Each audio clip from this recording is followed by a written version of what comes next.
Hi, I'm Joey Terrill. I'm a photographer from Los Angeles, do editorial and advertising work. I'm here to talk to you about light. Light is one of the best ways you can differentiate yourself as a photographer. Probably because the reason for it mostly is because technology has leveled the playing field for all of us. You have autofocus, auto exposure, TTL, so many things now has made it technologically easy to be a photographer or call yourself a photographer. So many of us start from the very same place. For me, I feel like the one place that can never be automated and a place you can really separate yourself is with light. It oftentimes is what sets the mood, it's what gives you the shape and the feeling and whatnot in a photograph. It's also, and I realize this, it's also one of those things that photographers tend to be afraid of. They tend to take the strobe, their on-camera strobe, leave it on the top of their camera and never do a whole lot with it. And that's a great starting place, but there's so many things that you can do with light that you're missing an opportunity to separate yourself and really take your photographs to the next level. So what I'd like to do today is talk a little bit about ways to do that that are very easy, inexpensive, and see if we can't take you somewhere you haven't been before. So I wanted to talk to you about how to take what probably most of you already own, which is the on-camera flash, and how to best turn it into great light. You can actually take this thing and use it in a number of different ways. The most common way, of course, is to use it with the on-camera or the face of it facing directly toward your subject. It's the most common way to use it. It's the easiest way to use it. I want to talk about this little piece right here, which is for dispersing the light. It won't give you light that's any softer. What it will do is it'll spread the light so you get a more even beam. That's what this is for. If you want a softer light, probably the best way to get it, if you remember our discussion earlier about the size of the source, what you need to do is take this light and somehow make it bigger. The most common way to do that is to use the room that you're in and create a bigger source. So if you take and you start aiming this, say off the ceiling, you've just taken a tiny little source and using hopefully a white ceiling, you have created a source that went from being this big to the size of your ceiling. Now the problem with that is often the light is hitting the ceiling and your subject is going to get some shadows underneath their eyes. The way that you sometimes can combat that is they put this little card in there. And what that does is as the light goes to the ceiling on its way up, a lot of it will hit right here and bounce toward the subject. When that happens, you get a catch light, the sparkle in their eye, but it also fills in the shadows underneath their eye. Now, that's one solution. Another solution is you can rotate the head and you can actually bounce it off of a wall. What that'll do is it'll give you side light, and it tends to have a very, very natural appearance to it. It feels like there's a big window over there and it's just window or light coming in from a window. Since it tends to be a little bit lower and you can adjust the angle, since the light tends to be just a little bit lower, what you end up with is light that you don't necessarily lose the eyes. You keep some light in the eye, but it has this very natural feel to it. If you'd like even more, what you can do is you can take one of these and place it on the front, like so, and then now some of the light from this is going to come out of the front here and fill in underneath the eyes. You can also use something like this way. And when you do that, it's the same principle.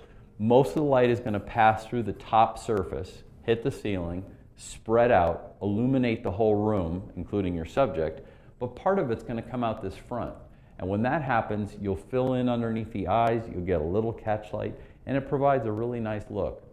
So one of the problems that you run into when you're using bounce flash off the ceiling is oftentimes you look up at the ceiling and it'll be some other color other than white. It's a struggle when that happens, but sometimes you'll look up in the ceiling, it'll be blue or magenta, and you obviously can't bounce off of that because it'll turn all the color in the room the color of the ceiling. The solution to that is you actually take the head and spin it around, and then you use something like this, which is actually a bounce surface. And then you can go ahead and shoot with this bouncing off of that, and it doesn't matter what the color of the ceiling or the wall or anything is. And additionally, you can take it and aim, as long as you're aiming the strobe into it, you can actually place this anywhere you want. So it's a very convenient way to solve a colored room. But again, it's the same principle. You're taking a very tiny light source like this and turning it into a light source of this size. It's very convenient. These fold down very quickly and they open up very quickly. You can carry them in your camera bag, but in the photographer's arsenal, this is a terrific addition to any set of gear that you have, and it turns this into a really good studio quality light. If you'd like something a little more dramatic, a great way to work with speed lights is there's a zoom function on the back. The zoom function essentially, when you're shooting with a lens that's linked to the on-camera strobe, as you zoom the lens, the angle of the speed light actually changes. And what ends up happening is if you're shooting with a wide angle lens, this adjusts to cover the wide angle lens. When you're shooting with a telephoto lens or zoom to the telephoto position, the strobe narrows down so it's only covering what it needs for the lens you're using. The advantage to that, it makes the strobe much more efficient. You're not wasting light to the side of what you need. But you can also control that zoom function manually on the back, and what you can do is if you're shooting with a wider lens, you can zoom and tighten up the light. So it's essentially like getting a spotlight. Now, that is a terrific way to add interest to your light, because instead of getting that even, totally flat looking light, you can put the center of interest exactly where you want it on your subject. It's a great way to do it. There are other modifiers you can use. Some of these fold up. This one in particular, it works the same way as the bounce function, but you can shape these any way you want. Again, most of the light is going to go up and hit the ceiling. A lot of it's going to come out of here. If you tilt it forward a little bit, all of it's going to come out of here now. But again, it's the same principle. You've taken what was a very small very small source and made it much bigger using this. You can also take something like this, wrap it around like so, aim it straight ahead, and again, you have a very narrow source now. This is called a snoot, and you've essentially turned your light source into a very narrow beam of light. It's another great way to control your light. And lastly, you can use things like this, which are essentially like a miniature little softbox. You just attach it like so. And essentially, again, you've made it larger, and it's a more flattering light. Great way to go. There's a lot you can do with this. So the other thing I wanted to talk to you about is actually taking the flash off the camera. There are so many reasons to do this. Probably the biggest one is that you don't really have to think about where the light is as you move as a photographer. The biggest struggle that you run into is just making sure that the linkage between the camera and the flash remains together so that you can continue to shoot in TTL. The manufacturers and some other manufacturers have worked out ways to do this. So to put your mind at ease, you can continue to work as though the strobe was still on the top of the camera, but you can remove it and essentially put the light anywhere you want, and then as a photographer, move the camera where you want and the light stays where it is. This is just one example of how you can use it off the camera. All we have is a light stand and a softbox, and in the back, your on-camera strobe mounts in this little shoe, and essentially, when you fire the camera, this goes off.